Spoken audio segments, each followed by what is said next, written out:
OQ can't play it, but because I assume OQ can play it and I wanted to see LeBlanc. Yeah. But but that's my grievance. Also, some very standard bans here. You know, Lucian, a bit of a flex solo laner as well, and definitely be one to be taking on the ban table here. Xin Zhao, I mean, needs no introduction to the ban list at this point, nor do Karma or Lulu. Yeah, I am curious though about the Lucian that gets stuck in the middle there. I mean, I know that it's a good ban, especially against the likes of Resolve, who can take it in a lot of their lanes, but I want to see how things continue to evolve and when that sort of focus on things that can go mid lane, which all of OQ's bans can, maybe starts to turn into a game plan. I like the Xin Zhao takeaway. I'd hate seeing that champion.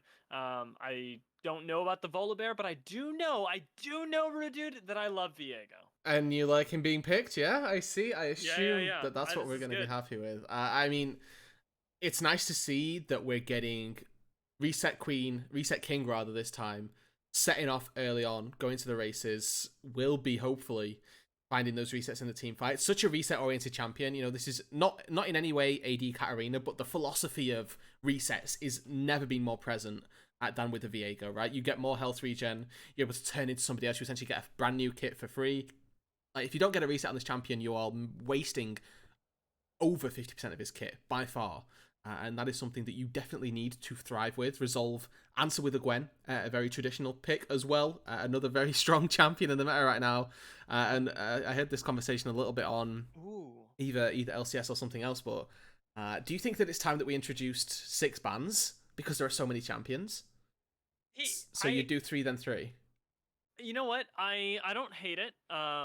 I think that it can certainly be done. But I also don't think it's super necessary. At the moment, at the very least, I think that 6 bans gives you like what is it, 2 more champions out of like 4 million champions that we have in League of Close, Legends right close. now, and like if you're using those last two bans to try and ban out a general thing, then yeah, you could obviously use the extra ban. But I think they really do become more about specifics and taking away things that specific champions that you don't need, because you can't ban out, for example, split pushers. You can't say, well, we don't want a split pusher here, um, because that's not possible. And I think that's what people want when they're asking for more bans, is the ability to take away a play style rather than a champion. Yeah, you know, and that's certainly a different take on it. I'm glad you said that.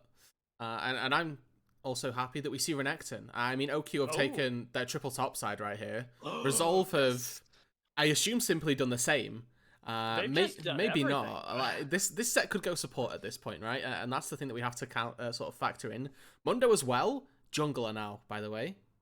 Mm. Previously, we've seen hints of top lane at Mundo. We saw a little bit of it in LCS. We've seen it sort of petering out throughout all sorts of leagues. But Dr. Mundo now a jungler, so this is something that I want to keep our eyes on. Obviously, the next round of bans are going to be very bot lane focused. We haven't got an AD carry or a support quote picked up yet. Obviously, set can be flexed down there for Resolve, so keep your eyes on that one. If we maybe see some little flexing here, we haven't got ourselves a traditional mid laner for Resolve just yet. The most likely one to go there would be that set, but again, we haven't really got one just yet, so maybe expecting that set to go more into the support role than we are the mid lane. I do want to say, Rudude, I'm not sold on this Mundo pick. Oh, Because I feel like Mundo suffers from the same problem that he always has, and that is that you are a big bar of health that doesn't actually force anybody to interact with you. Especially when we look at what OQ have in terms of the Diana Renekton, they don't need to be focusing the tank front line. And when it eventually comes down to it, they're going to have a Viego to back them up who gets percent health damage in a variety of ways to chew through that Mundo. I just don't think that he provides you that much here. It'd be much better if they had a tank with actual CC. okay, well, you know what? I'm gonna go and do you one better, and Okay. say that I think we're gonna get the top lane. This was an answer that I saw in an LCS game as well. Mundo into Renekton, where you rush Anathema's chains and you just say, "I am going to allow you to side lane because in the side lane I have permanent exhaust." And that was what they did. I can't remember which teams it was, but essentially they just let the Mundo side lane against the Renekton and went, "Yeah, bring it. What have you got? We will allow you this luxury because we can build one item and effectively have a complete counter to you." So I think that Resolve might have that one in their back pocket, particularly with Leona locked in as well now. We do kind of get that confirmation that Set is going to be topside somewhere. And, all three, these two champions are going to be topside in some capacity. I think that the Aphelios is incredibly bold here to say that there's very little there's a lot of dive for Resolve off the bat, right? With Gwen having a fair decent backline access, Set Leona as well. Mundo just wants to charge through you here. The good thing is that they've got Braum, which is sort of a step down from Thresh for sure as a disengaged support, but definitely one of the better options that there is with the concussive blows coming through, with Glacial Fissure being able to be such a disruptive tool in a team fight. If we see OQ use that support tool to really set off successfully, I can definitely see Kacha having a decent enough time on this Aphelios to make something happen. And so it begins, Rooted. We'll get there. Game of Kacha. We'll figure it out. I do want to say, sort of doubling down on that picking an immobile AD carry into Gwen never really feels good. So this is something that OQ have done with full knowledge, and I think it speaks more to the fact that they're not even expecting the game to be about Aphelios, saying, if you're going to waste your time diving our carry, you're all going to die to our top side. And that's sort of the dynamic that I can see evolving here, the thing that will ultimately give Aphelios space, and sort of the dream play for OQ is that either you're focusing Aphelios and you're all letting people like Diana, Renekton, and Viego run amok, or you're not focusing Aphelios, trying to deal with them, and getting run through by an Aphelios. So it's sort of a no-win situation when you do get to those mid to later stages of the game, depending, of course, on who's fed. Yeah, of course, right? OQ have still got themselves plenty of damage coming out in this composition, right? They've got Renekton, Viego, Diana, for goodness sake. Like, they are going to be able to dish out enough damage. And we're going to transition over now into the game draft, and we don't need black boxes for those either, so we're all good, and see where these champions are going to be lining themselves up. But at the end of the day, right, that the OQ team, yes, they've got themselves in a mobile AD carry, but they still have a lot of disengaged tools, but be a lot of damage outside of that. If they can find any resets, there's a lot of, I'll say, very good tools for the Viego to be stealing wherever he may end up. Certainly so. Viego's actually a really scary thing in this draft, and in any game of League of Legends, really, but it sort of puts you in very poor situations where, a lot like the champion that's going to come out soon, what's his name? Akshan? Yes. You know what we've really dubbed it? We've gone for ahead. lights, camera, action, just because I don't know how to pronounce it. And it's just action, but, Okay, action. Carry on. A lot like him, you don't want Viego killing the person who is ahead. And obviously that's a rule for all of League of Legends, but it becomes so much worse with champions like this that have interactions with your death. When somebody has killed multiple people as the champion that's about to come out, and they get shut down, it obviously causes a huge problem. Same thing happens with Viego. If the Ezreal is fed and Viego takes over Ezreal's body, that is a recipe for disaster on the side of Resolve, because there's so much effective gold that Viego now has access to. You're quite right, and I think that is going to be something sort of harboring on the minds of Resolve, because their carries necessarily aren't the most traditional, right? They have got very bruiserish champions right here. They've got Set, Mundo, and Leona, which is one hell of a front line. That is for sure, that they have got themselves a lot of health to go around the pool. The damage may be a little bit more lacking here, and they're going to be relying on Array to be pumping out that DPS, and that just puts a bigger target on his back. You're saying, okay, well, I am the one who is leading the brunt of the damage right here. I'm going to be the one who's dealing out somewhat consistent damage alongside Fnatic on the Gwen apparently here. So there's a big onus on both of these two to keep their positioning correct. And obviously those are two very different champions with different playstyles. But still, the point remains that if they misposition just once, and we see Distal be able to pick up that Gwen soul, pick up that Ezreal soul, get back into that body and start dishing out damage through those means, we could be in for a bit of a run over for OQ in the team fights. Interestingly enough, Distal thinks, as you illustrated sort of passively there, is the one piloting the Viego. This isn't a mid and isn't even a jungle Viego, and the same thing is sort of the focus on the other side of the Rift, with PCL currently having the Mundo in his hands, Fnatic with that Gwen, and APA piloting the Set. These are lanes that did not need to be assigned this way, that could have gone through any variety of combinations. Why these specific iterations, Rudy? So I think that we're seeing the Renekton into Set matchup because Renekton just slams Set pretty much straight up. Renekton has the Ruthless Predator, which removes Haymaker essentially. So as long as the two are holding their W, you're sort of in a game of W chicken in mid lane right here, where the Renekton isn't going to necessarily stun you for a long trade because he's going to wait for the Haymaker to come out and pretty much remove your shield instantly. And the set at the same time doesn't want to use Haymaker because he knows that it's going to get removed by that Ruthless Predator. So Ariandel in the mid lane has that slight advantage over the 1v1. Diana hasn't seen presence in a solo lane for a fairly long time at this point, which sort of leaves Distal thinks in the by process of elimination. Well, I guess Viego's going top lane here, should be fine enough to farm up against the Dr. Mundo, going to be in that top lane for PCL, and we've seen Dr. Mundo have a lot of agency here, and something that I again want to sort of point out is that there is CC across every member of OQ right here, and Dr. Mundo, of course, against teams with no CC, can run rampant. And of course, Ophidios is a little bit gun dependent. Renekton as well, not abundantly with CC, but there's a little stun. There's an ulti from Diana. I think that the OQ side have got just about enough tools to deal with Mundo with his effectively built-in Banshee's Veil, right?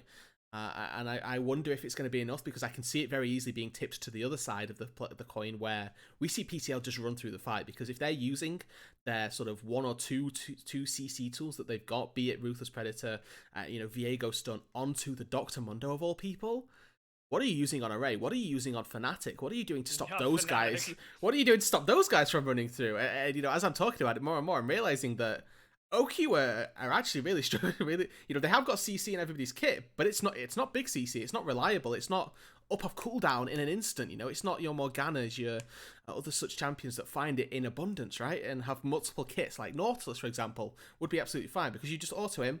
Boom. Okay, I've now got my ult, I've now got my Q still to go, and anything else that the rest of the team can throw at them.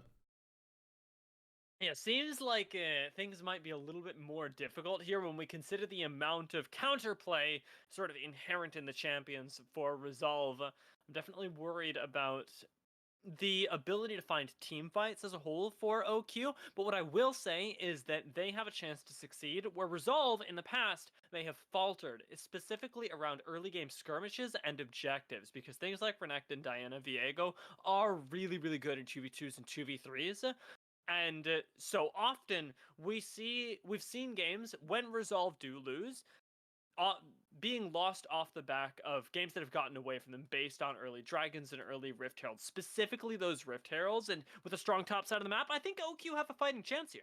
I really do. I think that you hit the nail on the head as to where they want to find success. I think that the tanky side of Resolve right here could bear them a little bit out in the lurch to begin with, at the very least, right? If you're looking at one item power spikes, yes, tanks tend to do a lot better on those, but the later on we get into the game, and even before those tank items have been built up, there's a very real possibility that we end up seeing some strong skirmishes on the top side really go in the favor of OQ, and if they're able to sort of capitalize on that and find themselves with a really strong vantage point, then I can see no reason why we don't get OQ running away with the top side. I think the bot lane, whenever you pick Braum and Ezreal in a bot lane, you're sort of confiding yourself to somewhat tapered bot lane aggression.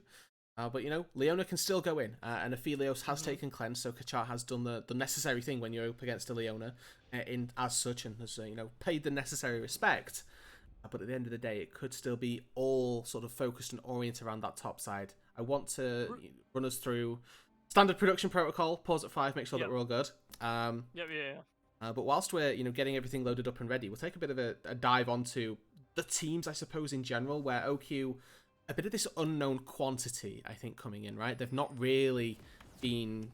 they haven't really been in any tournaments just yet.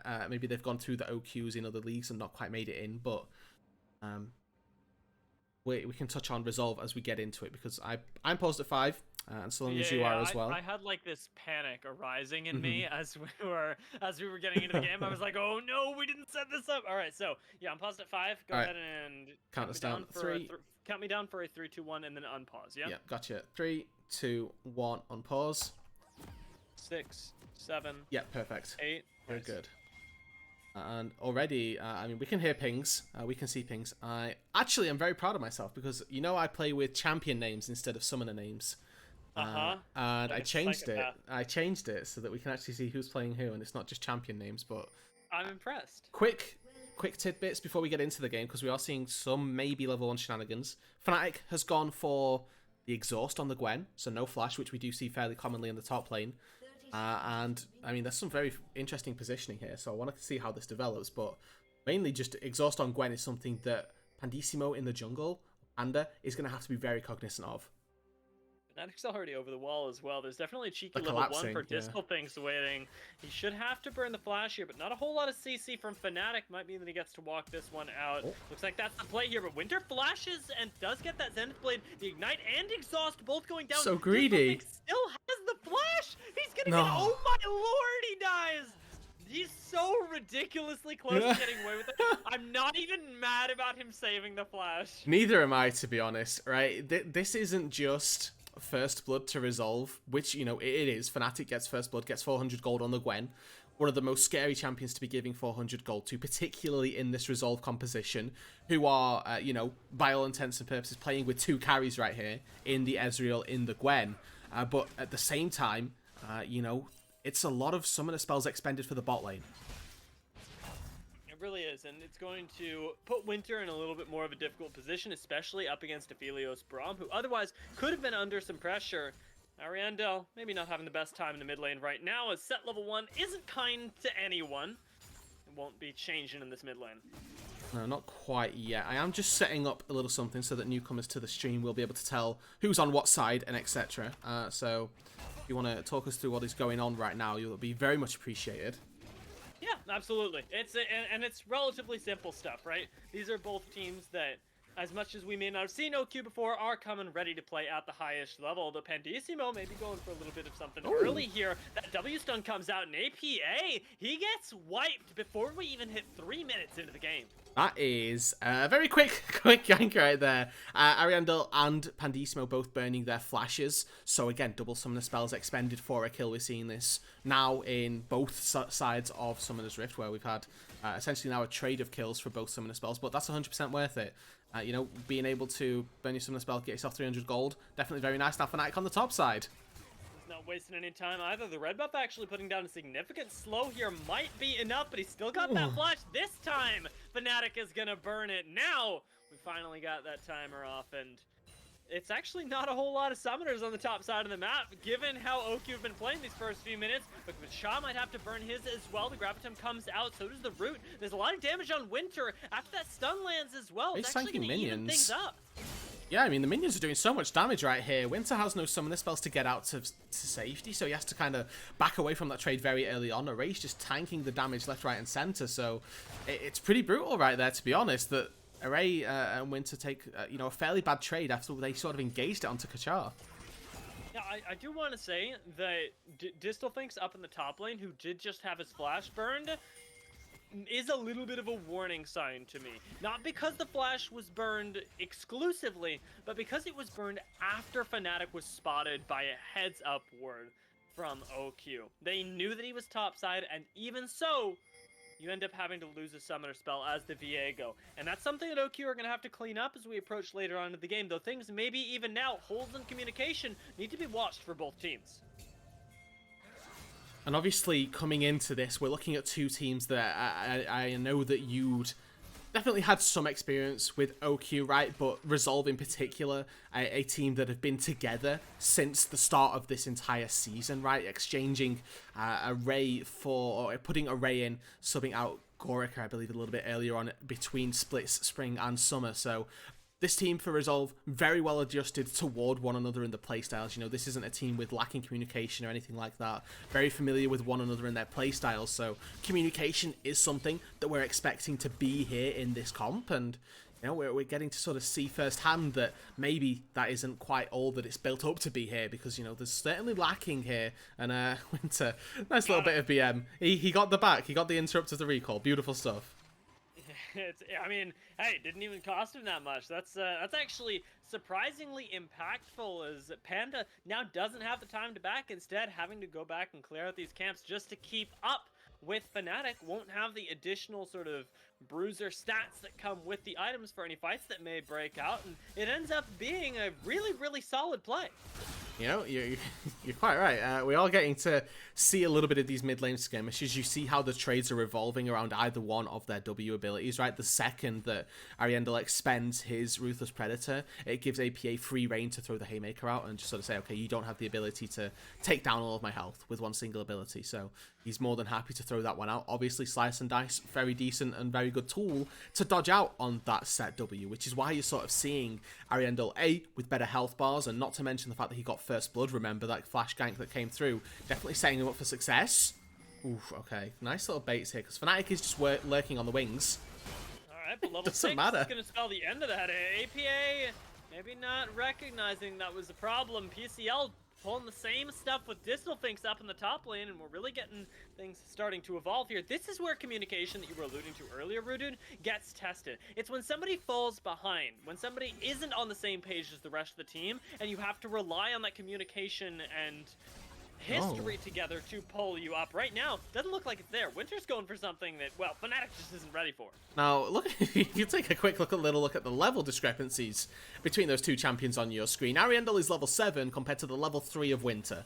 There's absolutely no doubt that the Leona wants no part of that business. Even with Aftershock, even with Eclipse, the Renekton with 4 level lead might well be able to do some fairly decent damage to that Leona. You can see that with this sort of mid lane priority that OQ have been able to amass for themselves, they've been able to take the dragon. They're now going to, you know, sort of snowball this lead into some more objectives. Bot lane has been seemingly perma-pushed in the favour of OQ. And for a team that, coming into this, me and you were both saying a little bit off stream that this is a team that Resolve should be beating. They're coming out of the gate swinging here, dear. Yeah, and Resolve should be beating them, not because OQ is bad, but because Resolve are so consistently good. We've seen them across every single of this season's Proving Grounds Tier 2s, and they've always made these top couple teams. They consistently make it out of groups. And not only that, but in the playoffs, tend to put up relatively strong performances as well. Although, you know, we'll forgive what went down in Risen Champions League. I think Resolve actually do have the potential to become one of these big contenders because they're already so close. They're on the border of greatness. And Spring as well was a really good split for them. They had such a good showing as well. They're not quite, again, able to finish the job, but this is a well-established team. You know, there's no doubt in anybody's minds here that this is a squad that can challenge greatness and can be one of the teams to challenge take games off of the likes of Wildcard Red, even off the likes of C9 on a better day here. And the fact that OQ are coming out so strong, I'm absolutely loving it, because for what we saw as a bit of an unknown quantity of a team, they are doing very, very well here. OQ may very well be their own sort of threat specifically in EGL, and it's not in a group to sleep on either. We got TSM Amateur and Cloud9 both here for not just Resolve but OQ to face up against as well. So it's not like this is not even the final boss here. This is just the start for both of these teams, and you got to get off to a running one if you do want to make it into those playoffs in such a hard group. You really do, right? We are going to let them engage. Exilist, rather Cleanse and Flash both expended by Kachar right there, but, you know, to touch on the sort of strength of this group right here, C9 the team that knocked out Resolve in Risen Champions League 3-0 in the quarterfinals, and then went on to the finals as well, to have themselves a very strong showing in the finals, taking, you know, 5 games to Wildcard Red. Unfortunately, just not quite managing to, you know, double up on that one. But at the end of the day, TSM Amateur as well, you can never underestimate the storied legacy of TSM, right? Yes, the amateur team hasn't had quite the best run. They did have to come through the open qualifiers themselves to get here, but seemingly did so without any issues. We're able to get here, coming into this group as actual 4th seed below OQ here, so that's something that we might have to sort of bear in mind, but it is what it is, and I think that every single one of these teams needs to be feared in this group. I tell you what, Rude, if TSM Amateur had gone up against us, we wouldn't be telling the same story. True. It would be Resolve that had to be worried about these bad boys over here on the desk. Thank God we're sitting back here analyzing the games. Imagine the scenes where AoE main team made it into EGL. it might be as chaotic as this top lane fight is. This looks a lot like our games with PCL walking straight under tower, just going for Distalfinks right now. Not a care in the world on this Mundo, even though the ult does expire. Looks like Distalfinks is once again going to be able to calmly, confidently walk his way out. You know, with those side steps there, actually gets away this time round. Has to burn the flash, worth noting, and it doesn't matter that your Dr. Mundo or that your Viego on the top side isn't having the greatest time up against the Mundo, because look at your bot side. That is going exponentially better than the top lane is going worse right here. And Exon has TP'd behind, popped Dominus. He actually walked down. TP's still there. I really like that. But 5 people bot lane right now, and that is giving a little bit more time to Distalfinks on the top side, who, to all intents and purposes, hasn't been having the best laning phase, right? You can see it in the CS discrepancy, that he's down 15 CS. We've seen it in the trades, that there's a plate going over to PCL on the top side, that Distalfinks has been getting the rough end of the trades up against the Mundo, so any free time that he can get is much appreciated. And yeah, that's not the only thing that's free this game, because that bot lane was really, really nicely set up, and it got, for OQ, a lot more than most teams would have gotten off that, just because they pulled Ariandel down. They also got to pull that extra summoner out of PCL, not only netting good for Distalfinks, but keeping everybody else safe as well, because he has the ability on this Mundo with the teleport up to influence any other lane with his lead, and now it's been taken away by the mid laner. And it's important to note that that TP didn't put PCL behind necessarily. He was still able to get up to the top lane to collect those waves that he was being shoved underneath by Distalfinks. What it did was stop his snowball a little bit. He would have loved to have spent that time collecting more and more plates up on the top side, snowballing that lead, creating more of an advantage for the rest of Resolve here on the top side of the map, because they desperately need that, right? The rest of the map is not going well for them. You can see APA doing sit-ups in the mid lane because he can't trade. Fnatic now looking to snowball this lead even more with a dive on the top side. Distalfinks does not have the flash here, and he should go down, especially with PCL able to tank up the tower right now. It's Fnatic all day. There's nothing to stop them, and PCL walks away, basically half health again already, but the tower should go down. Yeah, you know, there's no Herald to finish off these last couple of plates. They are the more durable of the two, but you can see that they are very handily being able to work their way through this. They may even, and I think that's what they're going to be doing, look to extend the life of that turret. They're not racing for first brick. That's already gone down bot lane. What they want to do is keep Distalfinks in a rough laning phase, maybe get another dive out of it, maybe find another little lead here. And what I'd love to see is for them to swap up the lanes, and that's exactly what they're doing. Ariandel moves up to the top lane. We're going to see Distalfinks go down into that bot side of the map, free them up just a little bit more, give that Viego a little bit more breathing room here. And, you know, whilst he's going into a longer lane in the bot side, that might not be the best space for him, but at the same time, you know, the notion is there that they want to free up this Viego and maybe make his laning phase just a little bit easier.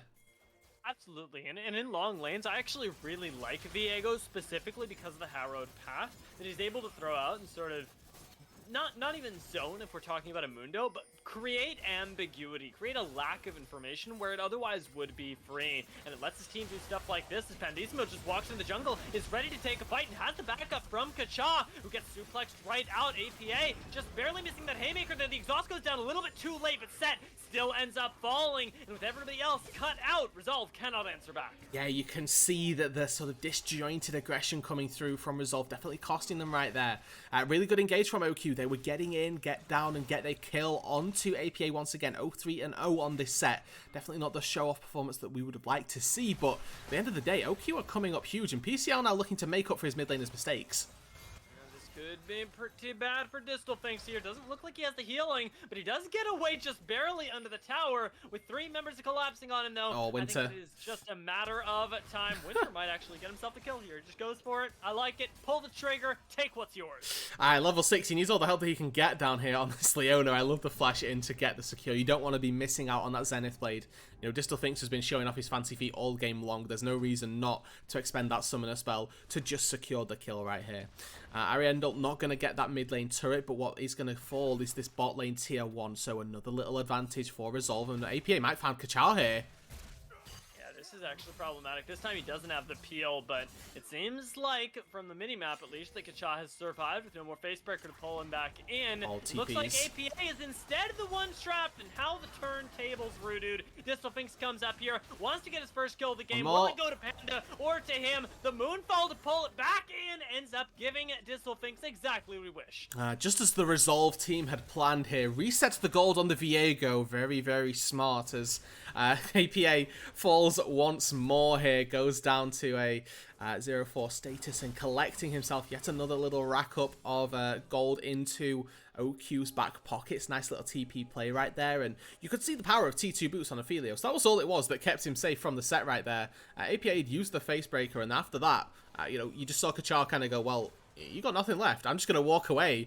We've both got tier 2 boots. We're matched for movement speed, and I'm just going to walk my way out to safety. It was nice heads-up play from Panda, from Distelfinks to make their way up into that top side, collect themselves essentially another little sack of gold that they were more than happy to take. And, at the end of the day, they were able to translate that into that top lane tier 1, something that they weren't going to get otherwise. And into a big power spike for the Viego. Now having the Divine Sunderer, no joke. This item actually puts Viego in a place where maybe he can't side lane against the Mundo just yet, but puts him that much closer and certainly will be able to do a lot more damage in the trades with the ability that item gives him to whittle through some higher health targets. And what I also want to mention here, because it's going to become very present in the coming minutes, is that whilst all of the action was going on the top side, on the bot side, wherever it may have been, OQ were able to get themselves the 2 dragons to begin with, which is a very large advantage in League of Legends right now. If you're able to secure yourself double dragon to begin with, it sets you up for so much freedom in this mid game, because they're now under no obligation to go for any of these dragons if they want to take a fight, if they want to take some turrets on the top side. But equally, they're strong enough here to just force their way into this dragon, force themselves onto Soul Point, and with Ocean Soul being one of the strongest souls that we've got in League of Legends right now, they're going to be more than happy to start trying to take that. And at a certain point here, Resolve are going to have to make a standard. They're going to have to make a fight. It's going to be revolving around Fnatic and PCL, because the rest of the map just simply isn't there. Oh my lord, but APA doesn't look like he's going to get to be a part of it here. The suplex out, plus that big haymaker might have actually bought him enough space, as Ariandel is going to take a little bit of a love tap on the way out from Array. Distelfinks barely surviving in this top side actually means that Resolve hang on for now, but I want to illustrate not just those 2 dragons, or rather, sort of building on the fact that those 2 dragons went over, as you mentioned earlier. OQ are playing exactly to the win condition that we set from them from the beginning, which is control over these objectives, something that Resolve haven't shown us that OQ very clearly have identified. They did spend a lot of ultis down on that bot lane play, and you can see that they had to take the resets. Double TP is being committed by Resolve to try and deny this dragon, and it looks like for now they're going to be the ones to get it. With Distelfinks up on the top side, there's no chance that there's a 4v5 to come through for OQ. And this is just a bit of an oversight for the OQ squad, right? This is Resolve capitalizing on their cooldowns. Ariandel, Distelfinks, neither one of them have a TP to make their way down here. PCL and APA in an instant both go down, both make sure that they are able to pick up this objective, stop the snowball of dragons, and make sure that Soul Point doesn't come through just yet. This is where the macro game really starts to pick up for a team like Resolve, so watch your maps to see how their movement changes, because this isn't early game anymore. There are now so many bigger objectives, and in 2 minutes there's going to be one of the biggest here, the Baron, coming up, and that's something that Resolve certainly had the experience at high level play to take away. This is something that you don't often get the chance to see, is the holes in the communication that we talked about earlier being tested nearly so much, especially because OQ have put up a huge fight in the early game. But now that we're getting into this, like, oh, you can go to the north side of the map or the south side of the map and pick up totally different things, it's where we really see top teams differentiate themselves. You're quite right. Oh, Fnatic should be fine here. Yeah, Winter, maybe not so much. It looks like he's going to be okay, actually. The Eclipse absolutely busted, by the way, in case anybody's wondering. Yeah, and I think that this is the very interesting point of the game for OQ. We've talked about how little we know about OQ. This is where a lack of competitive experience really can start to harbour you, right? Making those high-level decisions may not quite be in their locker just yet, but for now, they've got a Herald, they've got 1 tier 2 turret, they're looking to take the inhibitor as well. Yeah, right, I'm sitting here going, it may not be in their pockets, but right now it's going to be up to them to pull out the team fight before the macro, and it looks like they're doing it. Distelfinks ends up picking up a kill, becomes Leona for a moment, but APA, still fighting in the front line, is going to be taken down as well, and it's 2 clean kills that go over to OQ without losing a single member, and this might just be the team that out of nowhere comes up and is able to fight with the best. They're definitely showing off here, dear. They know their limits, and they are playing to them to a T right here. Distal thinks had a really rough early game, right? Went 0-3. Since then, has turned it back into a 2-3 situation. Has even got a bounty for himself as the top player. Definitely showing up here to say that, hey, you may have put me in a bad matchup, but I am still going to be useful in team fights. Finds the reset, finds the little kill onto Winter there. The other extremely underleveled member on the Resolve roster. And now, you know, when these fights are starting to come through, you are beginning to think this is at that sort of stage where Baron is going to be a bit of an objective. If OQ find themselves another fight, there's a very real possibility that they are able to turn this into a bigger objective, because we're at the state, like I say, at the stage of the game where those just are possibilities. Indeed. Kacha able to not quite find Winter or Fnatic, but a little bit of poke onto both of them using the Infernum. Now it's going to be able to secure some nice priority in the vision here. And this is the other thing that I think is more than fair to say what the game really becomes about. I love this, though. The patience game from both these squads is going to be spotted out.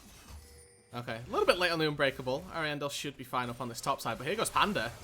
Alright, Panda's just full sending it right now, going straight for the Moonfall into the backline here, but it's in the choke point, and it looks like it's all coming up OQ for now, but as the AoE damage comes in, things only get worse. PCL cannot walk through the fight as he wishes he could, and Distal thinks is able to zone out 3 different members by becoming Gwen. Kachar had the Infernum gun. He was able to rain terror down that chokehold right there. The thing is, PCL is still very healthy, and if they want to start up this Baron, they're going to have to deal with this very fed Mundo. Remember, they don't have a lot of CC here. Kachar does have Gravitum. There's a chance they can do it, but Ariandel's a little bit separated. This is actually Renekton in trouble, going to be able to get out over the wall.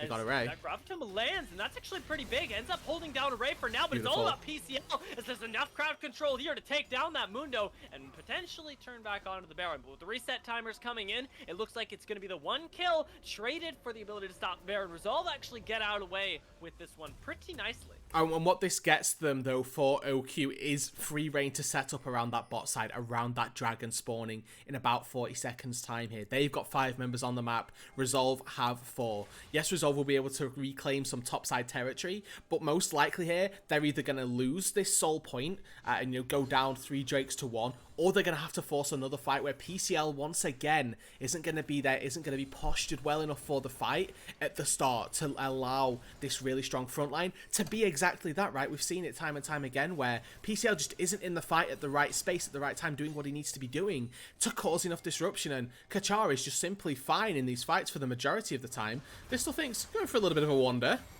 Alright, well, that you know what? That looks scary for him, but actually, I think it is. Just final the Zenith Blade changes things quite a bit with the Solar Flare going wide though and Zanya's being used. It splits the fight horrifically, and Fnatic and PCL are being focused down before anybody else, and no one can join them through the backline of Khal Lin and Ariandel coming up to support the rear. That's a very, very clean pick from OQ that could very well turn into the base. Mid lane inhibitor should be taken down right here, and with Fnatic off the board, that is the jungler, that is the smite that should be very easily collecting objectives for OQ.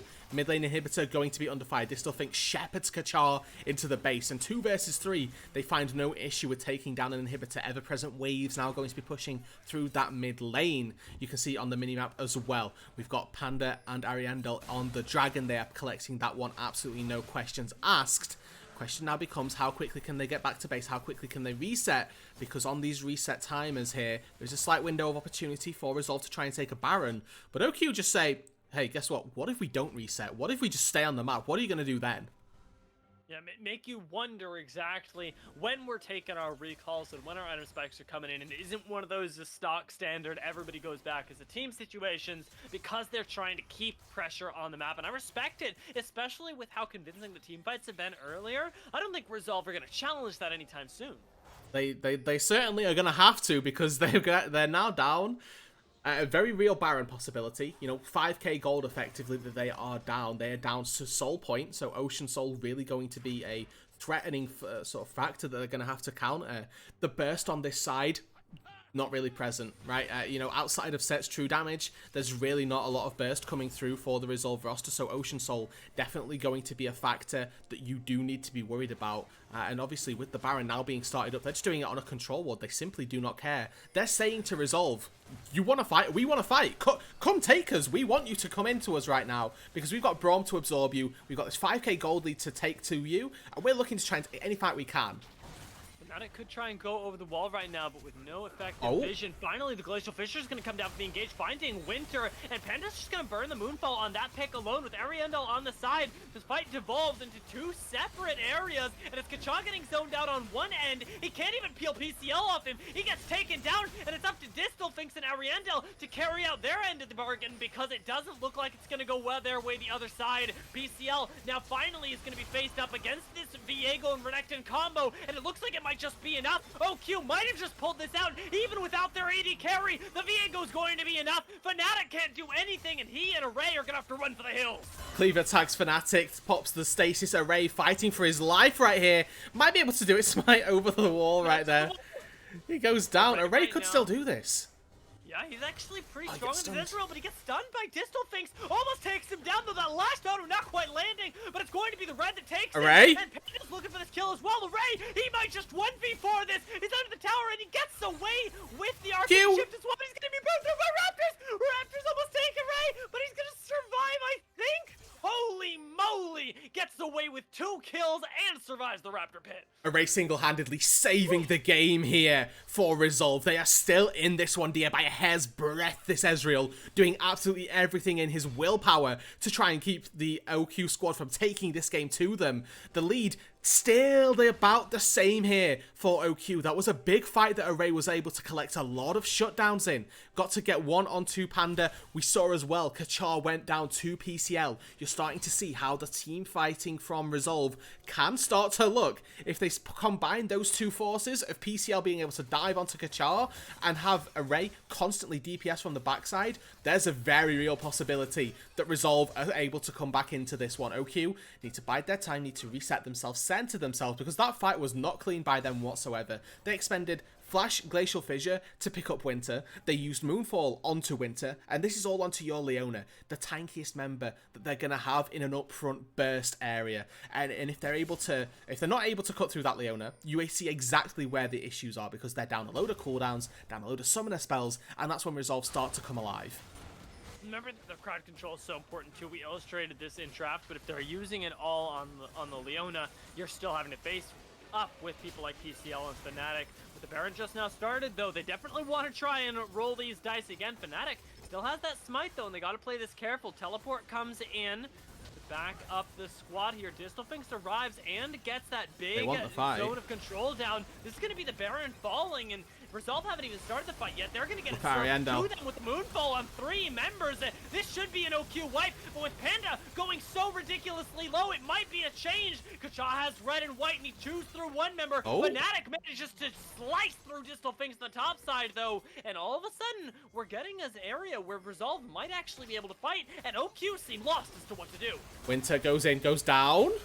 Alright, well, PCL's on top of Kacha now. This looks like your win condition at the front end. He doesn't have the red gun anymore either, so he has to chew through him with no lifesteal, but it looks like it's working out, and Aphelios is going to be able to do exactly what you pick Aphelios to do, and that is take down the big, look at the base frontliners with Ariandel teleporting in. This could just be the end of the game. This could be OQ winning game 1.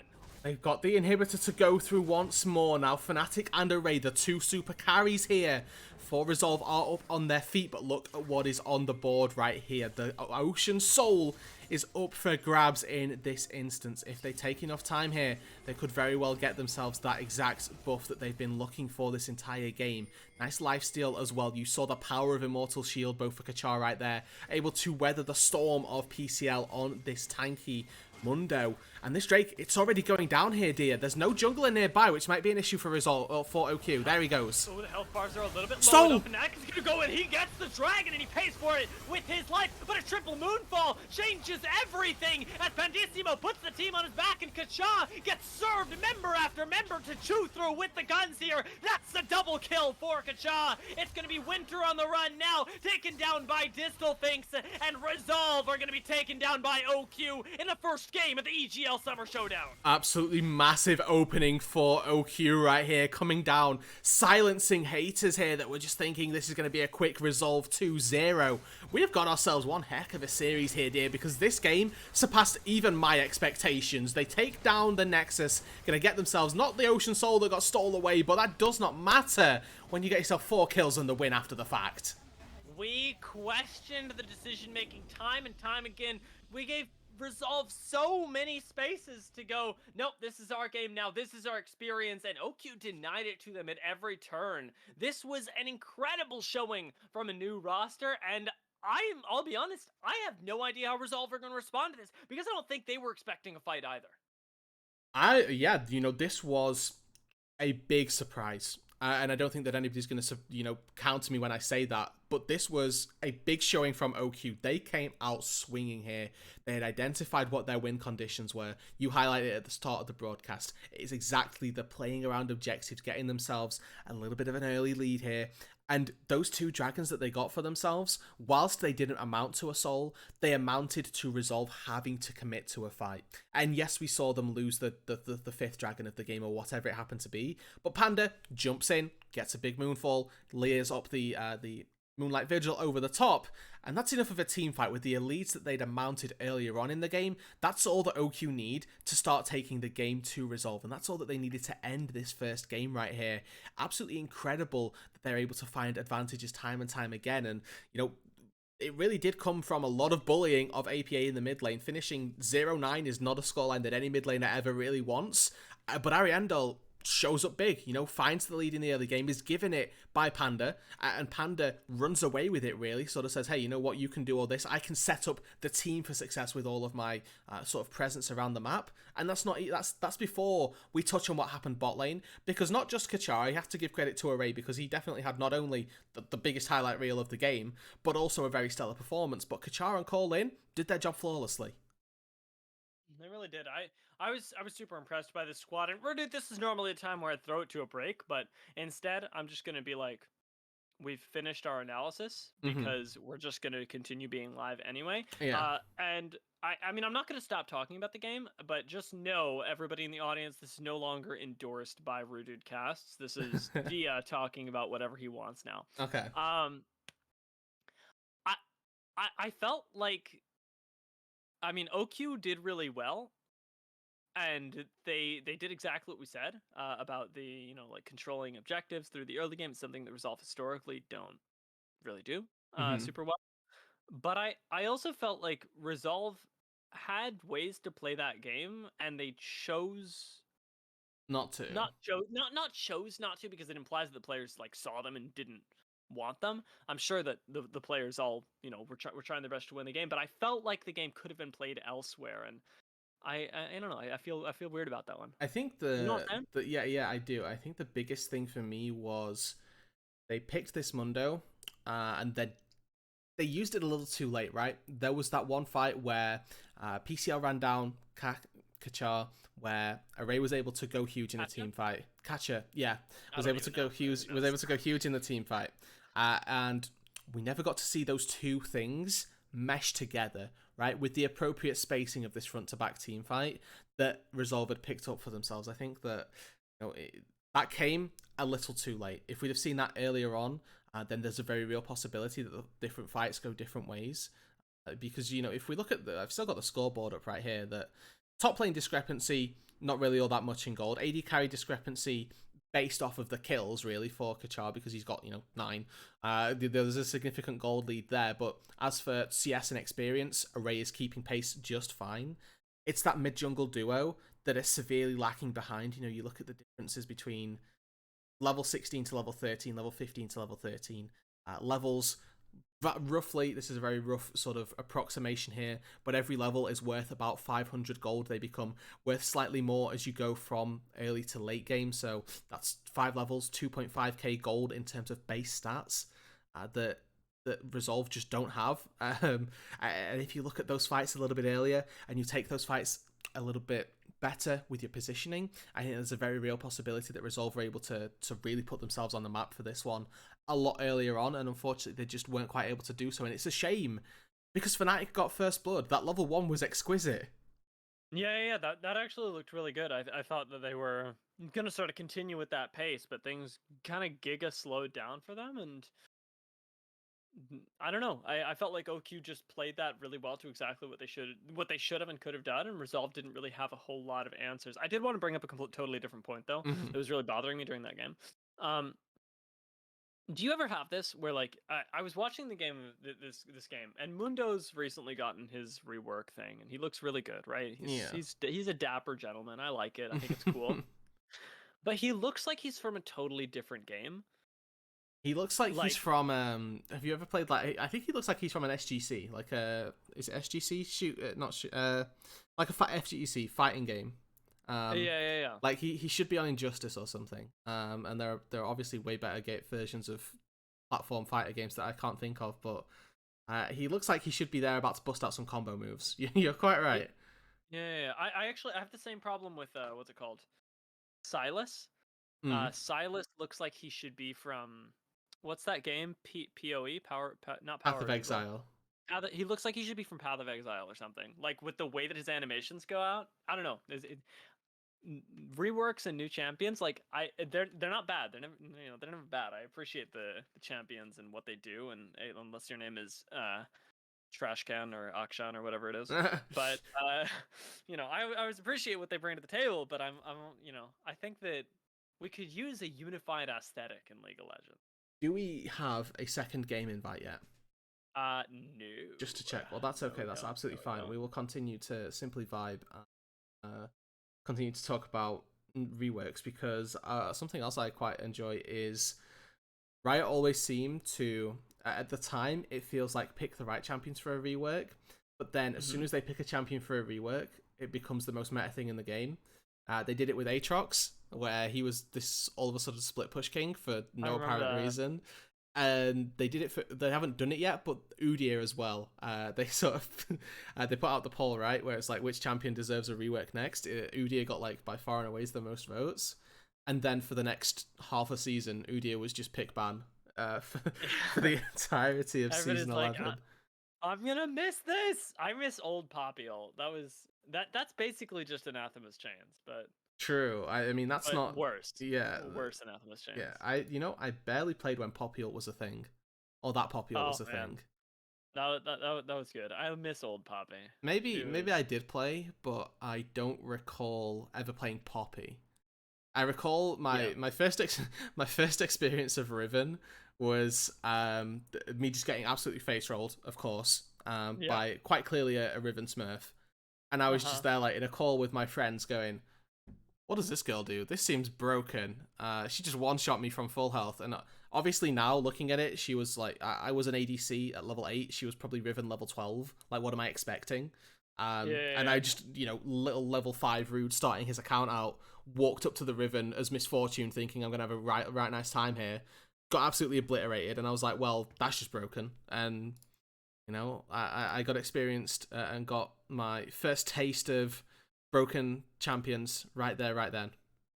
I really like the threads that come up like that, where it's like, what did you not know about League of Legends until like way too late or Mm-hmm. something like that. I remember seeing one before Pantheon got reworked. May that rest in peace, because that was actually a good freaking champion. Um, Really? I Okay. really enjoyed Pantheon. I thought it was fun. Not high skill cap, but That's why you thought it was fun, huh? exactly. I just need something to carry my ape brain. But I remember somebody posting that they didn't know until I think it was season 8 or something that Pantheon was a melee champion. They just thought he was ranged because of all Nice. the spears that he would throw out in lane. Ridiculous. And when's Tryndamere getting a rework? You know what? You're asking the wrong person. Do I look like I work on the right dev team? Would, I don't know, maybe. would I be here if I did work on the right dev team? That's the question you got to ask yourself. I like to think that you would. I like to think I like Well, I like to delude myself that amateur League of Legends would still somehow be of interest to a Riot employee. hey, Hey, there's the lobby invite. quickly moving on before we get cancelled for disparaging Riot for too much. Oh Let me yeah, make sure that my my bad. let me make sure that my boxes are all good. Box 1, box 2 are ready to go. So, Okay, I'm um, inviting you. all right, okay. We're hoping that we're blocking everything. Okay. And we successfully blocked most things. Okay, We most didn't is good. transition over, which is great. I see That's, nothing blocked on my screen. yeah, Okay, no, I see one. there you go. I see I see exactly what you're saying. Yeah, we tried our best, but it It's was okay, Vic. They can't cancel Rude. a true British accent carries me through. It's true. Hi everyone, by the way. If there are any issues with the stream, please let me know, because it is kind of incredibly sort of put together, and we will see if there's any issues. Hopefully we're all audio balanced and everything correctly. We are about to get into the pro draft here for game number 2, assuming that they're all good to go. And well, you know what, dear, we simply with the They're last one, good. they just forgot to invite us. I'm gonna go out on Wait, a whim and say it. the spec? I have spec. Yeah, I Also. know, but I'm saying that we got in there way too quickly, and they were ready to go far too soon. Yeah, that's true. So they forgot to invite Maybe us. they were discussing strats. Oh, maybe, yeah. And Yeah. they knew that I wouldn't put the boxes up in time, so Exactly. they were just thinking ahead. I see how it is. They're Well, like, rooted boxes aren't going to cover well done, guys. our Nocturne Twisted Fate Because plan. where they would talk about the draft plans would be with the enemies, to be fair. Yeah, exactly. Well, I mean, you have to know, like, are you ready for this? Have you prepared for this? Because if they've prepared for Nocturne Twisted Fate, you can't whip it out. True, that's very true. Yeah. Well, now that all of the absolute hootenannies are out of the way, the shenanigans have been shenanigans. Yeah. I don't know what the past tense of shenanigans is. I don't think there is a past tense. I don't think the it's. past tense of shenanigans is moving on to the draft. I think that... There we go, and that's it. That's the segue. Thank you. All right, well, we got it. We got a LeBlanc band, guys. We got a Xin Zhao band. Things are looking pretty darn similar to last game. If you were tuned in right about then, things are actually exactly the same on the OQ side, and just a Volibear band would make this perfect on the Resolve side. You know, the beauty of this being a rooted production is that I don't have to succumb to standard production rules, and not that any standard production rules are wrong. It just means that I can be a bit more stupid, and I can show you guys that, hey, if you look at the first 3 bands, I click on this tab. Oh, look, it's the exact same. You know, nothing has changed here. I mean, if they want to take the draft, I can give it to them, and we can go again. But OQ have gone with the classic, if it ain't broke, don't fix it strategy.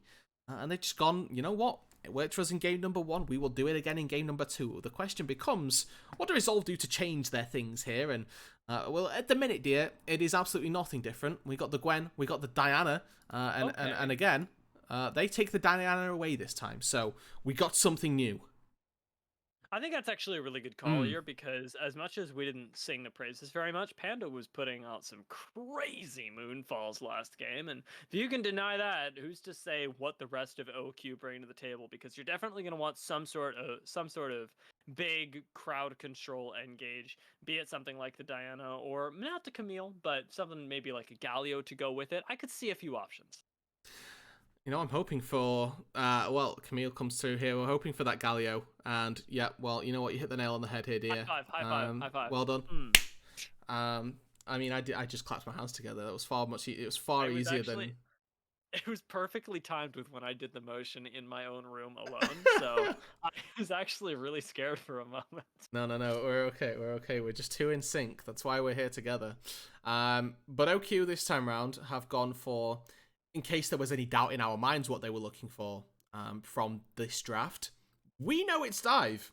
Believe it or not, Camille and Galio very good at doing that. They can lock down an AD carry, make him hate his life, and that's exactly what OQ are going for this time around. So Array, by all means, try and pop off on the Ezreal, but I challenge you to do so up against this composition because it is out to get you. Yeah, this is likely going... Well, actually, you know what? I could see Array picking up a hyper carry here. I want to see him pick up a mobile AD carry to avoid the dive. Oh, but they have Thresh, dear. I wouldn't mind a Xayah. Xayah would be pretty cool. Xayah Thresh is, like, good, you know? Because I can't imagine you go Jinx into Camille. But they have Thresh. I know, but Thresh is a bait here, dude. Like, it's so clearly... I agree. No, so for those at home that obviously understand what Dia's saying, but I'm going to reiterate it just in case. Thresh is not enough to deal with Camille Galio. Dark Passage is great, you know? Wonderful ability, does a lot of work. Doesn't do enough to stop Camille Galio engages onto you. So we're looking for something that can provide a little bit of self-peel. Xayah, as you touched on, is probably the best answer that there is. Ezreal, if you're able to Arcane Shift away from the Hextech Ultimatum, that's simply not a thing. Hextech Ultimatum follows you. Hookshot, for the most part, is so long range that you have to be playing at the edge of hookshot range to then have Arcane Shift away. It's simply not worthwhile. So Xayah, a champion, the only AD carry, in fact, that can immune it. Dear, you said you didn't want Jinx. We've got Jinx. Ray is a very good Jinx. I will say that. This guy's pulled out the Jinx on a couple of occasions and has always looked good with it. Have faith. Have faith, dear. Believe. I'm so that you know what? They're pro players. They know better than us. They do. Sure. They do. You know. Sure, Wolverine is gonna at me on Twitter later, being like, "Casters don't know anything about the game." And you know what? He may be right, but Jinx here seems odd. But at the same time, you know what? I'll say it. Ashe also seems kind of odd here. Why pick an Ashe? Well, so my theory on Ashe is that Ashe is Varus. Well, that's not my theory. That's just fact. Okay, yeah. Ashe is in fact Varus. Sense. So there we go. I won't talk about my theory on Ashe, and instead we will talk about the actual AD carry that they've collected for themselves. Varus going to be a champion that is going to be looking to punish in the early stages. They pick the Nautilus here to do exactly that. Thresh, slight counterpick into Nautilus. We sort of see this a few times where you're able to buffer the Flay before the Nautilus, or rather with Nautilus's hook, you knock the Nautilus away and his hook sort of dissolves into nothing, because yes, you get pulled forward, but Nautilus's combo is hook auto, and that's where the leading source of damage comes from. If he's not able to get the auto, not able to really do a lot of damage, not able to do a lot of CC, you are typically very easily able to get back out to safety, and that's why we see Thresh as, you know, dubbed this counterpick to Nautilus. But with a Varus here, there is a lot of CC lockdown, there's a lot of learning, a lot of early game laning potential, most notably an area of the game where Jinx, traditionally not so strong. We'll have to wait and see, because Array has the option of going for Hail of Blades as his keystone, but then that means that you're missing out on some late game damage where you might have the Conqueror or Lethal Tempo.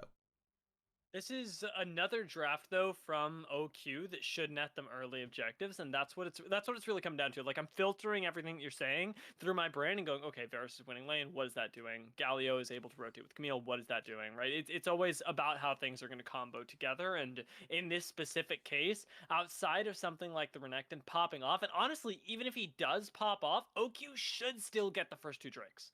Yeah, you know, they have themselves, once again, what should be a fairly strong bot side of the map with that bot lane. That's not to say that Winter can't pop off, because Winter is an incredible Thresh. You know, most prolific champion. I would see Winter on. You know, I'd be very happy for him to play with Thresh the rest of his life, as I'm sure he would be as well. You know, one of the most, not only fun playmaking champions, but also just incredibly strong in the meta right now. We saw the blind pick it as support because of how versatile it can be. So I definitely think that there's an opportunity here for Resolve to have a lot more playmaking potential, to round themselves out with more, or with a very strong composition, because not now this time, yes, they're not relying on Ezreal and just Gwen, because they have PCL on a carry in the top side, Fnatic on Diana, APA taking the Gwen into the mid lane. Yes, there's a lot of dive and a lot of focus for OQ to get themselves the AD carry, and one target in particular. But this is the same thing that we talked about for Resolve last game, where yes, they had two carries that they were looking to carry with, and if those two died, then they'd be done for.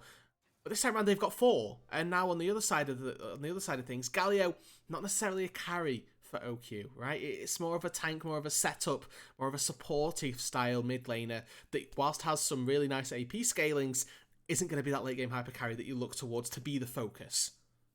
Not at all. I actually let me make sure that I'm reading what you're saying correctly. That was very long-winded, like yeah. Yeah, I feel like I may have gotten lost here. What I'm hearing, and partially because it's also what I'm thinking, is that the Aphelios with Diana, Renekton, Viego that we saw OQ have last time is now kind of in the hands of Resolve because of the Jinx with the Diana, Renekton, Gwen. Yeah, is that right? It's the, hey, if Array dies, if Array dies, good job. You killed the Jinx, but you still have Gwen, Diana, Renekton. Whereas on the other side, if you kill Varus, Camille Viego, still very lethal duo. Galio as well, a little bit more so, but is a lot more cooldown reliant and can be still a carry force. I'm not trying to take that away from Galio as a champion, but scales not very well whatsoever. Falls off into the late game.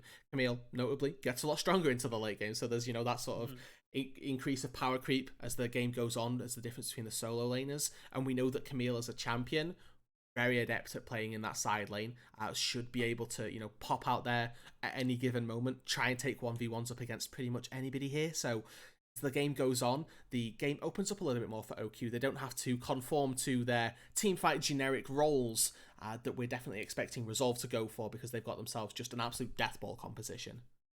Speaking of roles in the team fight, I also want to note not just where those things are coming from, but who they're coming from as well. Because I think it's interesting to note that OQ have stuck with a similar way of playing out the team fights here. If it's changed a little bit because Panda doesn't have the ability to engage on such snap decisions, but it's still Ariandel on the Galio this time, largely controlling the team fights.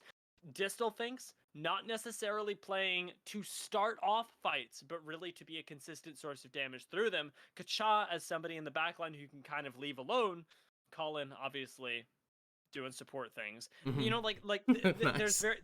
There's very much still the same flow to the team fights as they had last game. Everybody in there as the players are doing the exact same thing, and Resolve have switched things up quite a bit. Putting Fnatic instead of on the Gwen on the Diana as their main source of engage is actually a really big change in how they want to play. Yeah, and I think also that it's not just on Fnatic here. I think that something that we have to keep on sort of re-emphasizing here is that Winter has pick potential coming out of every orifice, essentially, with this Thresh. The Thresh just pulls out engages left, right, and center if you're able to find the hooks, right? It is a very skill-expressive champion, because the second you throw that hook and it goes wide, hey, I'm a Thresh with my main engage tool now off the table. And yes, I've got some somewhat decent disengage tools, but I am half the champion that I used to be when I'm stepping up so threateningly. And if we see Winter with that hook, there's a wind-up time for that death sentence. Call in on the dredge line, going to be ready with those snap-click decisions to try and pick up that quick little Thresh kill. We saw them time and time again in game number 1, happy to burn multiple ultimates onto Winter, sometimes to their detriment. Don't get me wrong, right? OQ sometimes burning a little bit too much onto the support, but a kill is a kill, and in late-game situations, that really can decide a game. And hey, Winter doesn't have the survivability this time, so no. You can honestly just run it down at Thresh now, and there's nothing that he can do about it, because Eclipse, a busted ability here. Have you played any of that new game mode, by the way? Speaking of busted abilities on different we played a little bit of it, didn't we? I swear we played it together. No, we haven't played it together. Okay, well, I have played a little bit of that, and I was annoyed because I got bugged. I had. I was playing a disengaged champion. I was playing Ivern, and instead of giving me a Zia ulti, which I really wanted because it seems really, really strong. I mean, it gave me Lulu ult. It was still very good, don't get me wrong, but it was just too much. And yeah, I wanted to do some fancy root caller into insect plays, but that's just me being a little bit of a scrub in terms of what I want to achieve with my goals. Hey, you know what? You got to go for it. You got to go for the big brain plays, the highlight ones. We're in the game. I'm paused at 5. Is that the same for you? Yes, I too am in game and paused at 5. So if we unpause, then in 3, 2, 1, unpause. 6, 7, 8. Beautiful stuff. We should be good to go here. Now, dear, my question to you: do we see any level 1 shenanigans once again? You know what? I'm gonna say. Well, we're looking at the game. I can't actually do this in good faith. The answer is yes, but I have an unfair advantage having waited 20 seconds to actually give my answer. I do, while I wait for this level 1 to be set up, I want to see what Fnatic's Diana skin is, and so I'm just like waiting for them to call this off so that I can pan over, because I've never seen a Sentinel Diana game before, but fine! Ariandel gonna herald their way in here. PCL should spot them out. I mean, they're just gonna know. This is actually baller positioning from PCL. I mean, that's a Rudu tri-brush and a half right there. Just neglect the tri-brush at all costs. All right, wait, Suck it off entirely. You know what? I'll go over as well. We'll show the stream. Okay. I think Director Cam went over there anyway, but This looks pretty cool, actually. I really like this skin.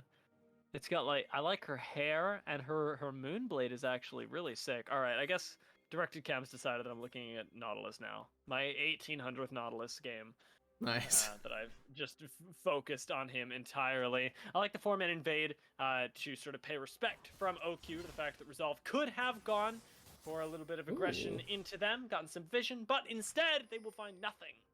Okay, so quick tidbit, quick little mention here. Top lane matchups, I'm not too familiar with the majority of them. Believe it or not, Camille Renekton was a top lane matchup for a very large part of Season 10. And Camille, notably, traditionally pretty weak into the Renekton. PCL, however, definitely not having the best of time up here. Distalfinks has gone for the Grasp and the Ignite, giving him some laning advantages. But APA, whew, Gwen is broken.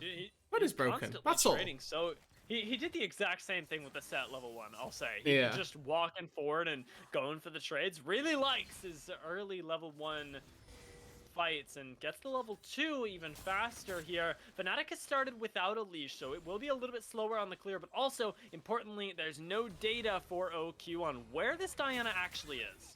No, you know, they got themselves awards in the enemy tribe rush, which ultimately does nothing, right? You know, there's an opportunity to make an argument for, well, it means that I can now say that they didn't leash topside. We do see a fight down on the bot side here. Array now taking a bit of a rough end.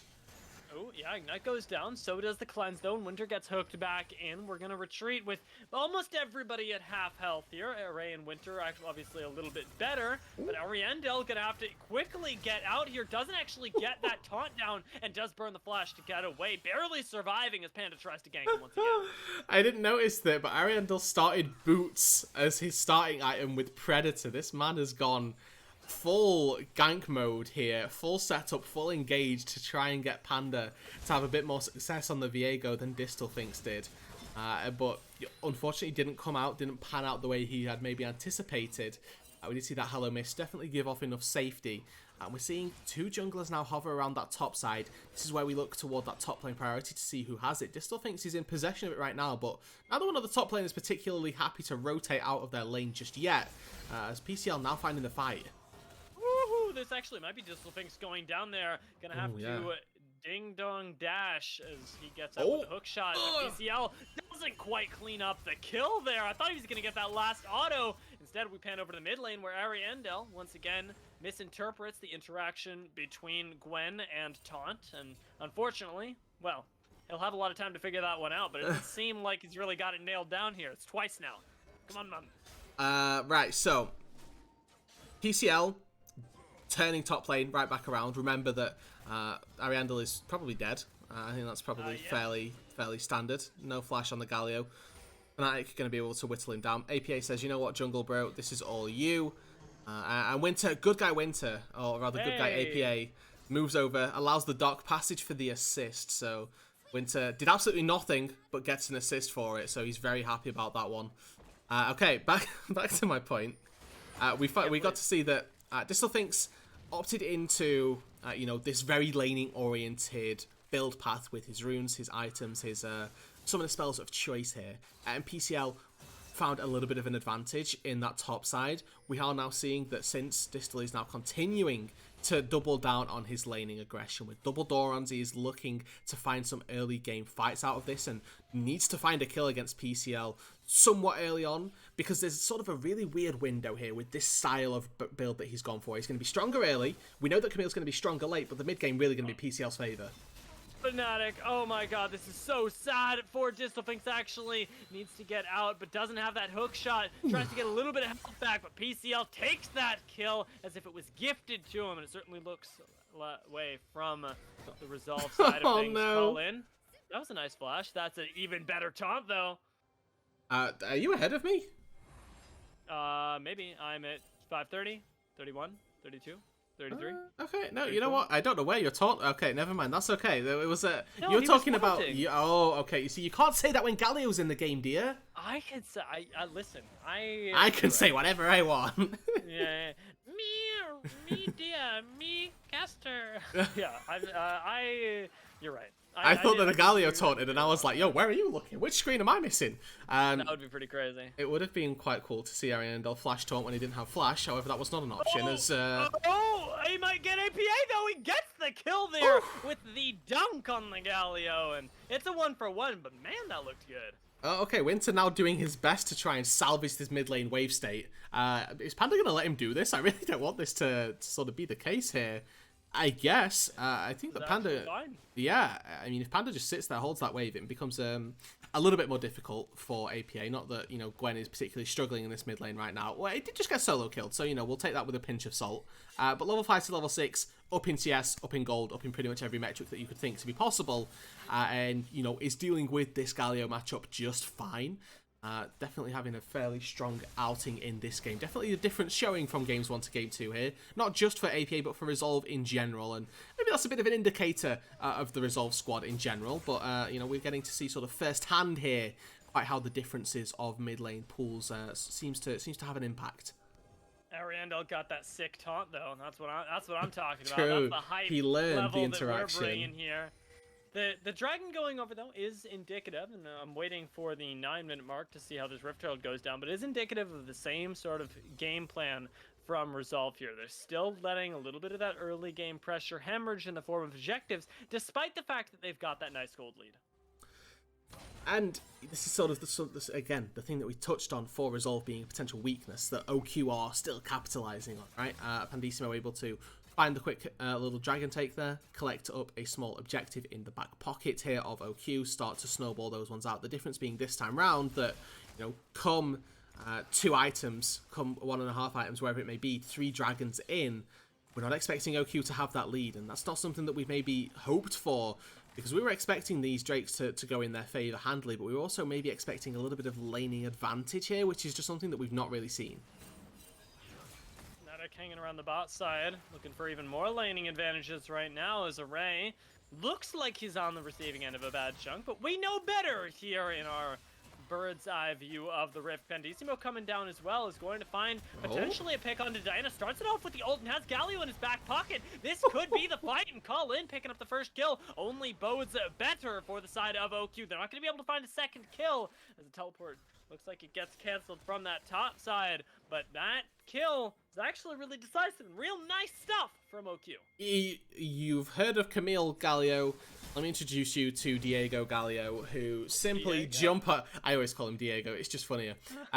He just heartbreakers into the middle of everyone. It's a little bit of anti-synergy because Viego ulti actually knocks people back, but with the knockback, you know, unless they're burning flash, it's enough of a displacement to cause them to be stunned for long enough for the Galio ulti to come down. And we saw then that even with the flash, you know, flashing into Nautilus typically doesn't bode all that well for you in terms of trying to get away from CC. Fnatic still got knocked up, still got taken down. You know, they expended a lot of ultis for that, right? That was 3 out of 4 because Call-In wasn't actually level 6 at the time. But at the end of the day, the kill goes over. It actually goes over to the Nautilus. Again, slightly worse for wear than you would have maybe anticipated. Botlane has to go back now because they're not particularly well versed in this 2v2, and now Array able to collect himself a free turret plate as well, maybe even gets a second with the use of Demolish proc, which is very, very nice for the Resolve bot lane right here, because they're just going to be able to come away with effectively a kill's worth of gold on their AD carry for doing pretty much nothing here. They're going to be able to push this wave in. If they get this pushed in and crashed, then they're absolutely loving life.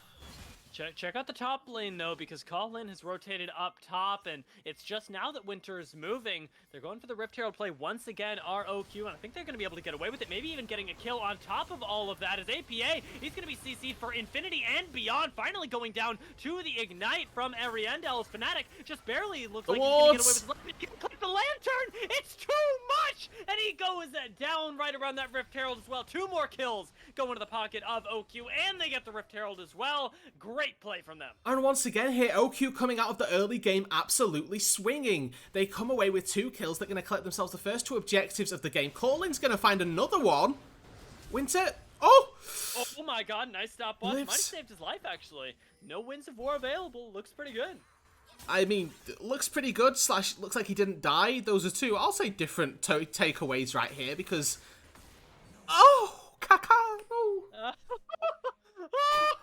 Somebody clip that. So somebody clip the interruption on that. It was better than any play-by-play I could have ever done. Sorry. That was... you know, Kachar, he came up, he found the kill, and whilst Winter did use the stopwatch, ultimately... And this is my favourite saying, and I will say it once on. You'll have probably heard it by about 17 times by now. The ends justify the means here, dear. They burn Varus Flash, they get a kill. Worthwhile. The means in which it happened, irrelevant. They get the kill, and that's all that there is to be said about it. That's true. I will say, I generally approve of its use in League of Legends. It's a risky thing to run around with in real life. True. We fed up to the top lane where looks like the ends are justifying the means once again. Well, this time the ends look pretty darn perfect, or rather, the means look pretty darn perfect themselves. As that was but a they're really looking for a play. play. Yeah, this could actually be really rough. Do they know? Resolver ready to catch them. Hello. Ariandel knows Winter is here. The taunt goes down, and AP is going to be able to come in with some backup as well. Colin shows up a little bit too late, but they got Distal Finks arriving as well. And it looks like APA may just be left up creek without a paddle, as he can't actually find a kill. And it is a clean pickup for OQ on 4 separate members? Well, yeah, overall, all told, they're able to take down the first one. Array might go down on the bot side as well, has to flash away. Okay, but Kachal looks like he's going to fall this time instead. PCL does have the slice, does have the dice, is going to pick up the kill. Distal Finks wants to answer this back and should be able to. More than enough on this Camille, though he doesn't have the Trinity Force or the Divine Sunder yet. And, well, he's going to have to play this one a little slowly. Yeah, I mean, it's a slow burn here. Maybe they get an assist onto Pandissimo here just to extra. Give him the assist. Give him the assist. Give him the love. PCL. He's going to go down. Okay, he got it. Yes, okay. Pandissimo does get the assist. So but you know who didn't? Right with the world. Kachar didn't get the assist, and that's the real bummer here, that they weren't able to get all 4 assists, which would have been the goal. At the end of the day, it's still a very good response, right? All told, that's about 5 kills that have gone over in exchange for 1 kill onto Kachar down on that bot side. So, OQ, they're setting themselves up for 2-0 here, dear. Like, let's not beat about the bush right here. This is really, really surprising to not only us, but to everybody here that's kind of like, you know, Resolve should be coming away with this 2-0. They still think it's in trouble. Oh my god, he's gonna get away. He's not in trouble, never mind. Wait, this is so bad actually. Going golden, not gonna save him. And with Ariandel on the flank, might be the turn here. There's not quite enough damage to back this up though, so yeah. I like the fact that OQ play that a little more slowly. I like the threaten from Ariandel. He was there, Predator primed and ready. He had taunt up and he was like, now I can kill myself here on the Galio, or I cannot throw away my shutdown. And he looks at the 3 players, looks at nobody nearby, and goes, "I'll go for the living option." I think, and you know, makes the wise choice. That's pro player mindset right there. True. For you at home, that's the difference. Yeah, that's the difference between me and Ariandel, right? That's it. That exclusively. Yeah. I think it's just that call right there. That's everything else you would have done exactly the same, but that one play was the difference maker Maybe between. Not starting boots. I don't think I would have started boots. That seems. I think that was a little bit too alpha for me. I play like I'm losing until I'm winning, and in this case, Distal Finks very much embracing that same thing there. You're drawing even more similarities between your favorite neighborhood caster Dia and pro players. I mean, at this point here, okay, well, there's a nice hook. All right, well, see, I wouldn't have done that because. I simply wouldn't have been in that position. Although Panda, he might be able to get a kill out of this anyways, especially with Galio coming down. All of a sudden, the numbers turn on their head. Winter goes down, and Array off the back of a beautiful hook from Colin is going to fall as well. I'm slightly sad that Panda didn't take the Thresh there to make the highlight plays himself, but relying on Colin is no small feat. Colin does exactly what needed to do. Dredgeline comes through, yoinks that Jinx right back in, and Distal Finks goes for a Spider-Man-esque hook shot right there. 2 kills down on the bot side, a beautiful response here. You can just see that Resolve can't make any plays, this Galio. The second they go for a play on the bot side, Galio immediately ulties down there. It's not without its responses though, and this is a really beneficial position for Resolve, and particularly APA, to be in, because he gets himself a lot of solo turret gold, a lot of solo experience, solo time in the lane here. Doesn't necessarily get himself the kill, but finds enough gold as a response here to put himself maybe in a position to carry, because somebody needs to step up for Resolve in this game. We've identified that Jinx is going to have the worst game of League of Legends of her life. We've identified that Gwen could potentially be that win condition, and collecting a turret for herself is exactly the right way to be going about it. It's like, I want to actually go ahead. They miss each other, that's all. We're just gonna see PCL likely. Oh no, no ult on Camille actually means that he's gonna be able to get away there. I want to toggle the gold real quick. Is sort of what I was trying to transition to, because I want to see.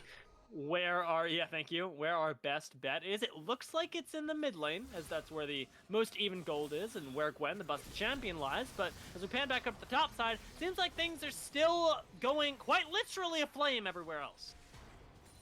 Yeah. I could go into the analysis of how Exec Ultimatum locks people down. Simply put, it's pretty difficult to get out of. Some would say impossible, and some would say it's coded that way for this exact reason. I think that OQ, Camille hasn't really seen too much play in Pro recently. We're from Brazil. We're expecting to see Camille's. That Nautilus Assault actually got cancelled. Okay, it did start, but it didn't finish. So, yeah, okay, cool.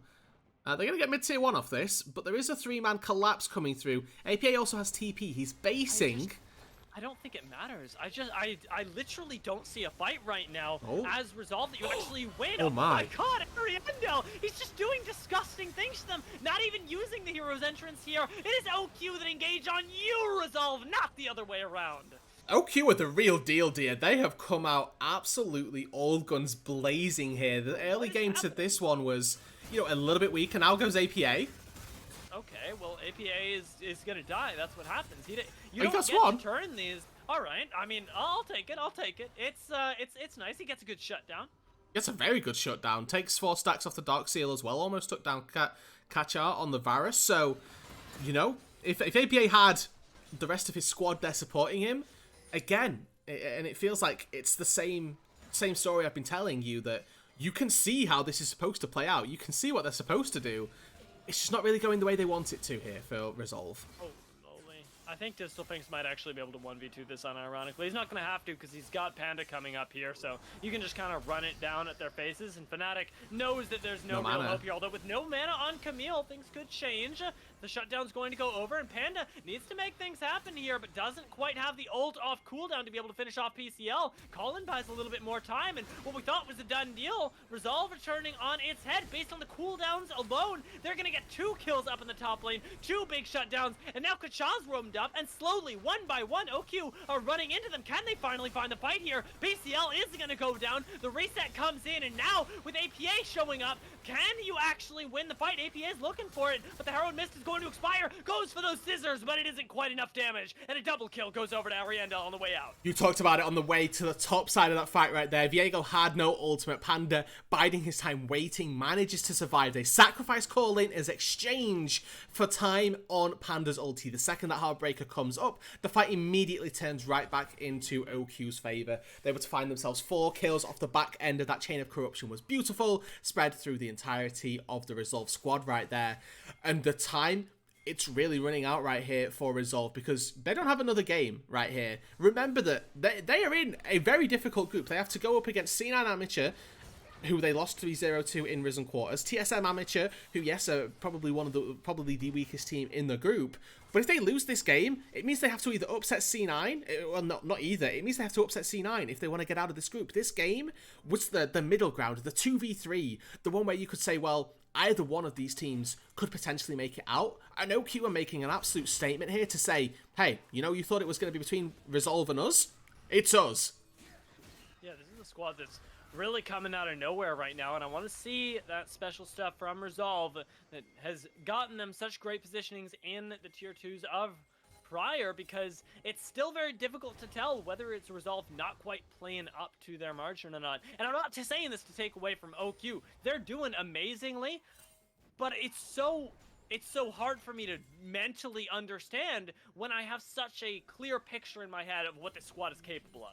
Yeah, when we're so familiar with one team and OQ seemingly just coming out of nowhere, right? That's where all of this is coming from. But I am absolutely adoring OQ's playstyle right here for a group of players that previously had very minimal experience with. This is an absolute showcase in what you can do as 5 players that have banded together and just have a desire, a notion to try and take it to the best teams.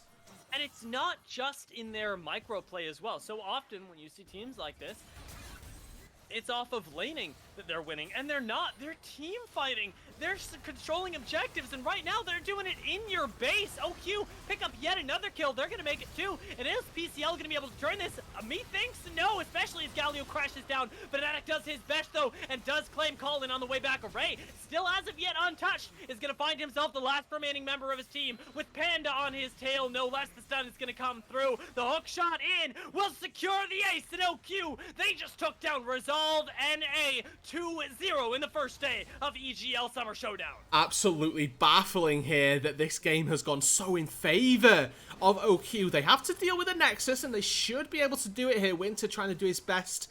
Nobody else is alive, and that is going to be the game here. OQ 2-0 over Resolve. You come into tonight and you ask anybody on the broadcast of EGL, anybody who's remotely familiar with the amateur scene, and you ask them to predict this series, I would say 5% of them give you an OQ win. None of them give you an OQ 2-0. Yeah, that is some wild stuff. Not beatdown, not Kari, not like the chances of somebody, holy moly, actually believing this is crazy. Because, like I said, it has nothing to do with individual player skill. You look at people like Kacha, Colin, Ariane, Del Pandissimo, Distalfinks. You've seen them around all of these, around a lot of the scouting grounds events that teams will run, and the fact is that we hadn't seen them before in just actual tier 2. They hadn't seemingly made the cut until now, but I think these guys are coming back not just with some great play, but with kind of a vengeance here, going, hey, to all those teams that we did audition for that didn't pick us up, why on earth not? Because we just smashed. That is exactly the question, and this is one that teams are now going to have to answer, and the question now becomes, how far do OQ go with this? You know, they took down Resolve in a very similar, convincing fashion to the way C9 Amateur did. Does that mean that they're on a par with C9 Amateur? And if it does that mean that they too can take Wildcard Red to 5 games? Does that too mean that they could potentially be in the Proving Grounds? Does that potentially mean that these guys could, win Proving Grounds, become this no-org Mark II effectively out of nowhere, right? The sky is the limit for these guys, and time's only going to tell. It really truly is, Rooted. I am so happy, though, to have gotten the chance to cash the... Remember that this game would have otherwise gone completely unstreamed, and no one would know the horrors that can be brought to the Rift by OQ. So I'm glad we got the chance to cover this. I'm glad that, of course, thank you to Resolve for reaching out to us and giving us the opportunity to be able to cover such a great series.